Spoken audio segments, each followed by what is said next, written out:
اور دوسرا جو اخلاقی طور پہ ہم اپنے بچوں کو بگاڑتے ہیں، دین سے دور کرتے ہیں، وہ ہمارے گھروں کے اندر ہماری زبان کا استعمال، میاں بیوی کا آپس میں رویہ، آپس میں بول چال۔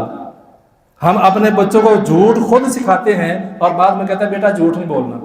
باہر سے دروازہ کھٹکتا ہے، ابا جی کے بعد کہتے ہیں بیٹا جا کہو ابو گھر میں نہیں ہے۔ یہ گھر گھر کی کہانی ہے۔ باہر سے دروازہ کھٹکتا ہے، تایا جی کہتے ہیں جاؤ بیٹا کہو تایا جی گھر میں نہیں ہے۔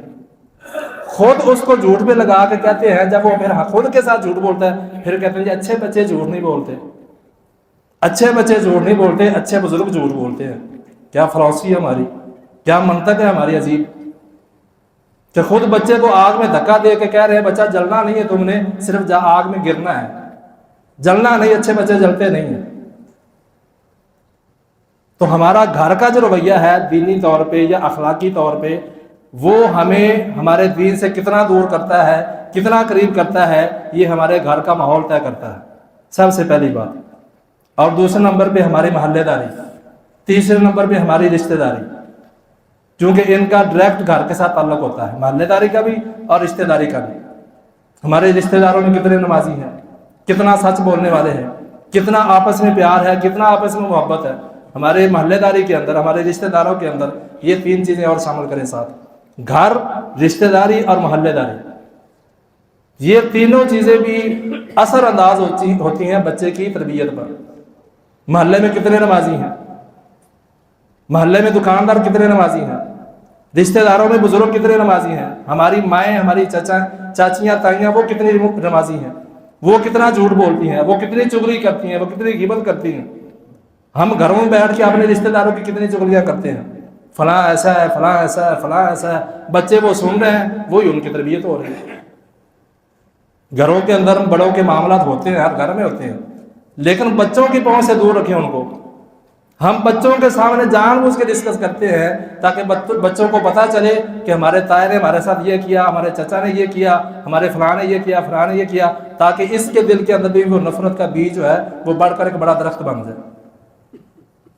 پھر ہم کہتے ہیں جی مولوی کچھ نہیں بتاتے جی ہم کو، سارا جو برڈن ہوتا ہے، جو وزن ہوتا ہے وہ مولوی پہ ڈال دیا جاتا ہے۔ جب مولوی ٹھیک ہوں تو سارا محلہ ہی ٹھیک ہو جائے۔ مولوی کون سا آپ کو کہتے ہیں آپ چرس پیئیں بھی؟ مولوی نے کب کہا آپ کو آپ سگریٹیں پیئیں؟ مولوی نے آپ کو کب کہا کہ آپ لڑائی کریں، جھگڑا کریں؟ کسی مولوی نے آج تک کہا جھگڑا کرو؟ کسی مولوی نے کہا کہ آپ نے قرآن نہیں پڑھنا؟ کسی نے کہا کہ آپ نماز سیکھنا ہے، میں نہیں سکھاؤں گا؟ کسی نے کہا آپ اخلاق کی بات سیکھنے آئے ہیں، ہم نہیں سکھلائیں گے؟ غلطیاں ہماری خود کی، ڈالتے دوسرے پہ۔ اپنے عیب چھپا کے ہر بندہ کہہ رہا زمانہ خراب ہے،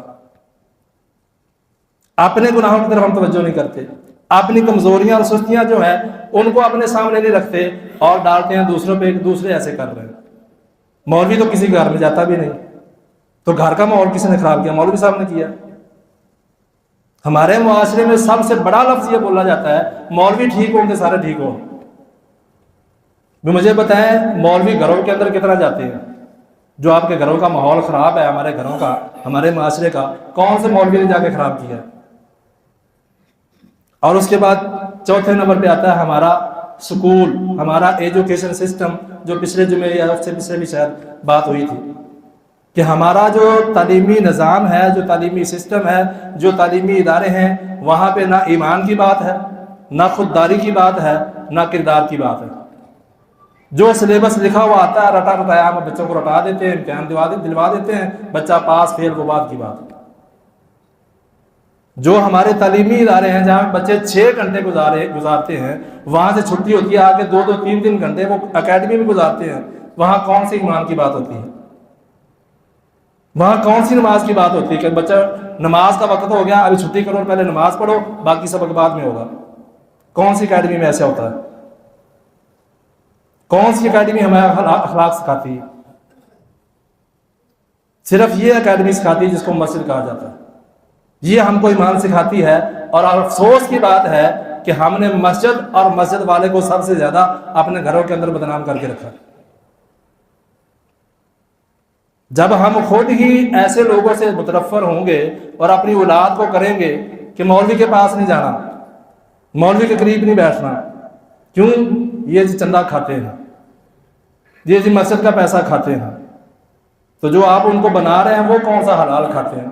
چیک کریں ذرا، معاشرے میں نظر تو ڈالیں، سروے کر لیں کون سب سے زیادہ حرام کھانے والے ہیں. اگر ادھر بھی حرام کھانے والے ہیں، ادھر بھی لگتا ہے کہ حرام کھانے والے ہیں، تو ادھر کم سے کم تو ہیں، تو کم کی طرف لائیں. سوچ تو پھر بھی ادھر ہی جاتی ہے ہماری کہ بڑے سے بڑا افسر بنے تاکہ رشوت زیادہ ہے،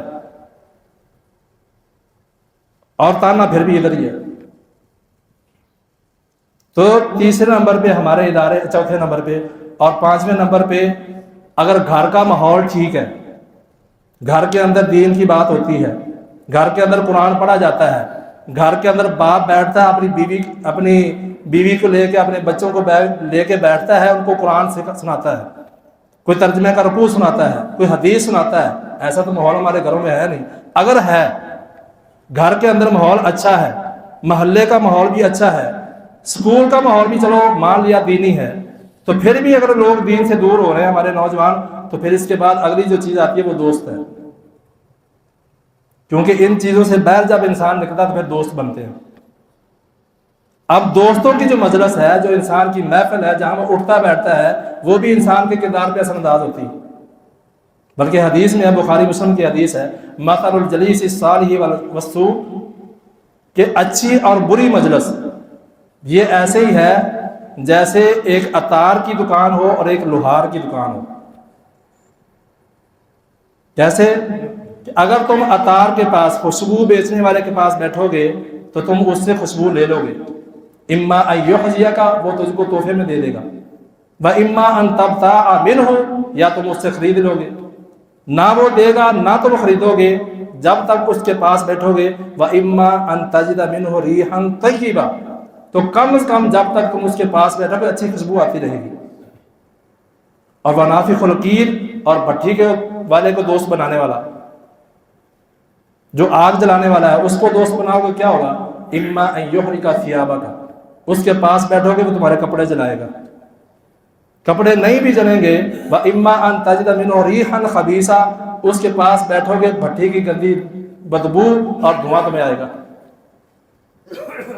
تو صحبت جو ہے، جو اٹھنا بیٹھنا ہے، جو بیٹھک ہے، جو سیٹنگ ہے، یہ بھی اثر انداز ہوتی ہے. اور اللہ کے نبی کی حدیث ہے، المرء مع من احب، جو جس سے محبت کرتا ہے وہ قیامت والے دن اسی کے ساتھ اٹھایا جائے گا.